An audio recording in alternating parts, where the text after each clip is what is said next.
Vou passar a palavra agora, então, para o Bruno Bioni, meu colega de Coalizão Direitos na Rede, diretor e cofundador do Data Privacy Brasil, sócio fundador da Bioni Consultoria. O Bruno é doutor e mestre pela Universidade de São Paulo, membro titular do Conselho Nacional de Proteção de Dados e da Comissão de Proteção de Dados do CNJ. E ele foi um dos juristas que integrou a comissão do Senado Federal que elaborou essa minuta que subsidiou o projeto que a gente está discutindo agora. Obrigada, Bruno, pela sua presença. Eu te aviso quando der 10 minutos. Obrigado, Bia. Bom, primeiramente, quase boa tarde a todos e todas. A gente está quase como se fosse aqui o obstáculo entre vocês e o almoço, então um pouquinho mais de paciência conosco. Eu queria, primeiramente, agradecer muitíssimo o convite do IDP. É sempre um prazer estar aqui nesse espaço super privilegiado para trocas ricas e informativas. Então, agradeço na pessoa da professora Laura Schertel e também da professora Tainá. Queria aqui também saudar o Comitê Gestor da Internet, aqui na pessoa do professor Glaser, de qual eu sou eterno aluno, e também da Luísa, que tem feito um trabalho brilhante na Escola de Formação, que a Bianca Kremer acabou de citar, do qual também fui aluno, então é muito bom estar nesse espaço. E eu gostaria, enfim, de retomar um pouco o gancho que o senador Eduardo Gomes bem estabeleceu, e fico feliz, senador, que apesar da nossa disputa pelo Brasileirão, porque eu sou palmeirense, a gente mantém a nossa amizade e, com isso, também esse espaço de diálogo, enfim, sofisticado que você tem feito, como a Bia Barbosa bem lembrou, desde os tempos de PEC, e também daquela saga que foi a medida provisória, depois dos 45 do segundo tempo da Lei Geral de Proteção de Dados Pessoais, e, por último, também saudar a Ana Cecília Oliveira, da Google. Bom, o que o senador colocou, eu acho que ele é muito importante de rememorar, porque parece que a gente viveu, acho que 10 anos de novembro para cá, em termos da complexidade dessa discussão. E a conjuntura política internacional, em termos até dos esforços não apenas regulatórios, mas também de políticas públicas, está num outro patamar. Se a gente for considerar o debate de como que ele está sendo enquadrado hoje, não é se vamos regular, mas como vamos regular e também como iremos destinar uma parte importante de investimento que temos à disposição em termos de políticas públicas. Essa é a grande questão, né? Só nas últimas semanas, se a gente for considerar, saíram novas normas da Unesco, da OCDE, saiu a Executive Order do Biden.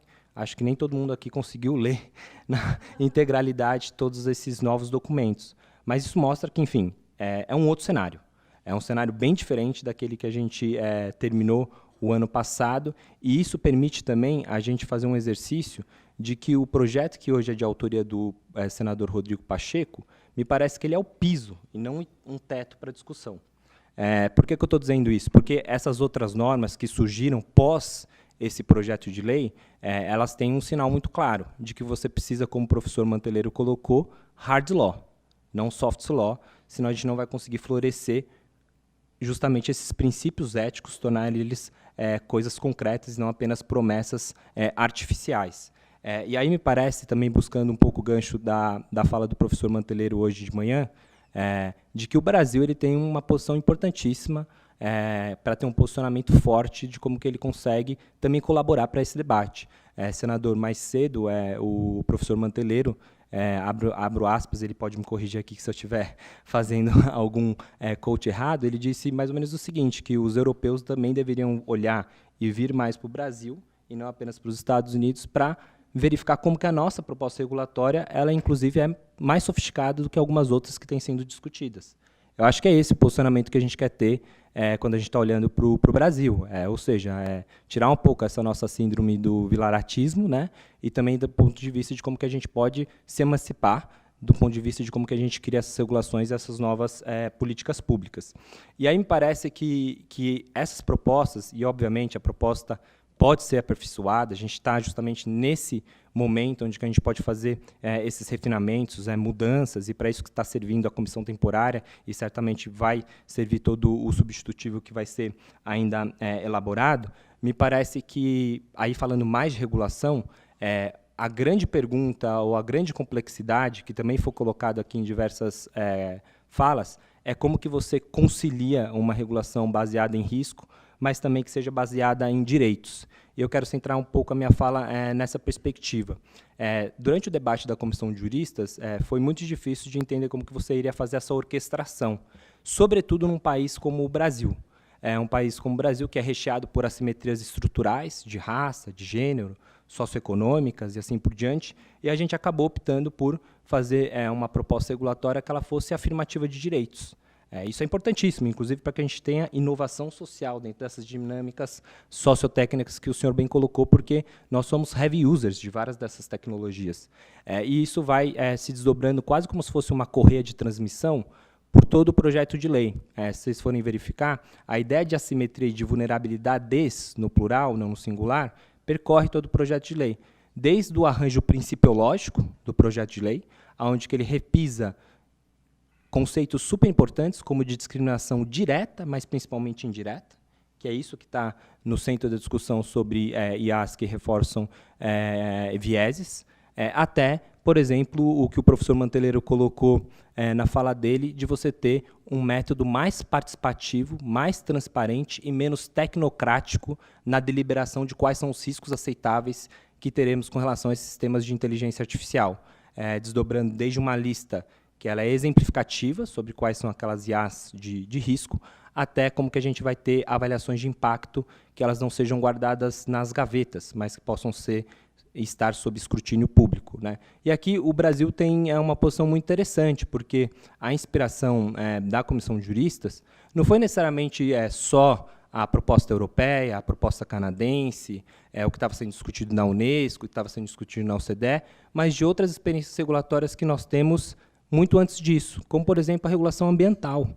A regulação ambiental, de certa forma, deu certo, em certa medida, porque tem controle social sobre quais são os riscos que são causados ao meio ambiente. Então, toda essa discussão sobre escrutínio público e métodos participativos de quais são os riscos aceitáveis com relação à IA, me parece que a gente pode olhar para outros campos de regulação, como é o meio ambiente, e me parece que é uma tradição jurídica que a gente não pode negligenciar quando a gente está olhando para o cenário brasileiro. Então, isso vai se dobrar, inclusive, de como que a gente vai olhar para essa regulação para uma perspectiva importante de uma política de Estado e não apenas de governo, como, por exemplo, de proteção do trabalhador. Hoje, as questões também relacionadas ao sul global, a parte majoritária do mundo, se dá dentro dos aspectos societais, né, de como que essas tecnologias têm sido desenvolvidas. Tanto da precarização do trabalho, quem é que faz a classificação dos dados para que esses sistemas eles possam ser automatizados? São os países que estão no sul global, onde que tem, inclusive, casos muito sérios de mão de obras análoga a escravo, né? Quais são os países que estão sofrendo os impactos ambientais de toda essa corrida econômica para o sistema de inteligência artificial? A gente tem visto jornalistas investigativos demonstrando como é sério a perspectiva de extração ilegal de minérios na Amazônia, que vão servir, por exemplo, da infraestrutura material para a construção de chips, né? E aí me parece que é mais ou menos esse o ponto que a gente pode, inclusive, sofisticar a proposta que hoje está sendo debatida na comissão temporária. E aí me chamou também muito a atenção da fala do senhor logo na primeira audiência pública, senador, porque você meio que puxou a nossa orelha, da sociedade como um todo, para dizer o seguinte: a crítica pela crítica vai ser pouco produtiva para o debate legislativo. A gente precisa apresentar críticas que sejam assertivas de como que o texto pode melhorar. E eu acho que a gente ainda está, de certa forma, num imobilismo. A gente ainda tem visto, principalmente, alguns setores específicos da cadeia produtiva, porque o setor privado não é monolítico, obviamente, mas que não tem colocado na mesa sugestões concretas de melhoria do texto. Por exemplo, para citar a própria Coalizão Direitos na Rede, que é crítica também ao projeto de lei, ela apresentou uma nota pública que diz: eu acho que tem que melhorar nessa parte do texto, eu acho que tem que piorar nessa parte do texto, mas é esse momento que a gente precisa, que foi o momento que a gente teve na Lei Geral de Proteção de Dados Pessoais, na proposta de emenda à Constituição e outras coisas desse tipo, onde que a gente faz um debate mais aprofundado com relação ao texto. E aí, para caminhar para a minha última fala, eu acho que também foi muito importante a fala da Renata Miele mais cedo, de que a gente precisa fazer um cruzamento do debate sobre regulação que queremos no Brasil com a retomada de uma política pública de Estado.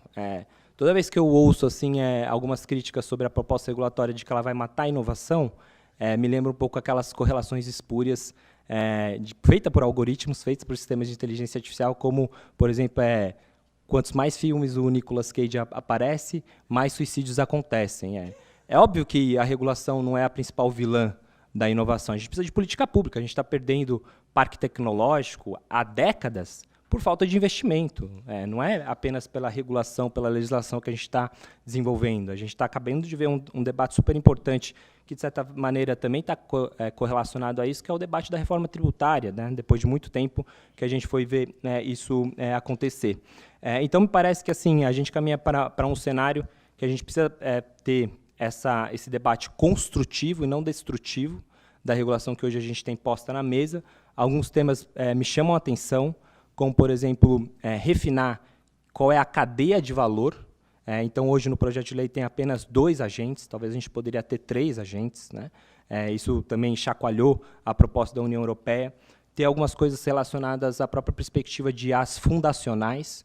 Eu não sei se necessariamente a gente deve adotar o modelo europeu que desdobrou o gênero de IAs fundacionais também para as espécies de IAs generativas. Eu não sei quanto que a gente perde isso em termos de ter uma lei neutra tecnologicamente. Eu acho que a gente tem que olhar para experiências boas que tivemos no Brasil em termos de regulação.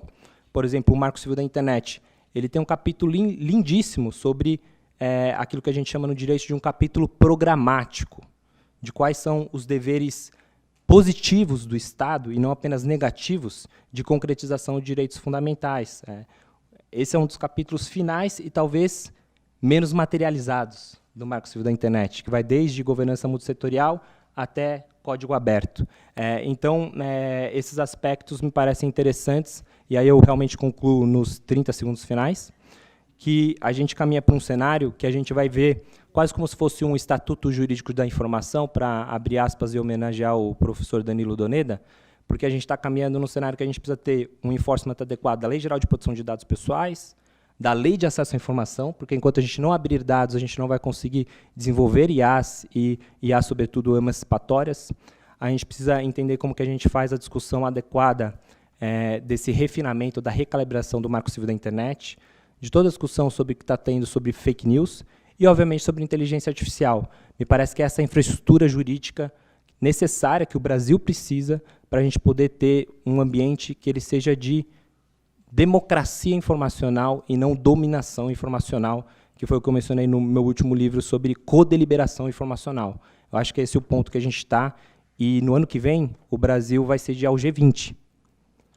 Acho que se a gente chegar no G20 fazendo o nosso dever de casa, a gente passa uma mensagem importantíssima para as outras 19 principais economias do mundo. Obrigado.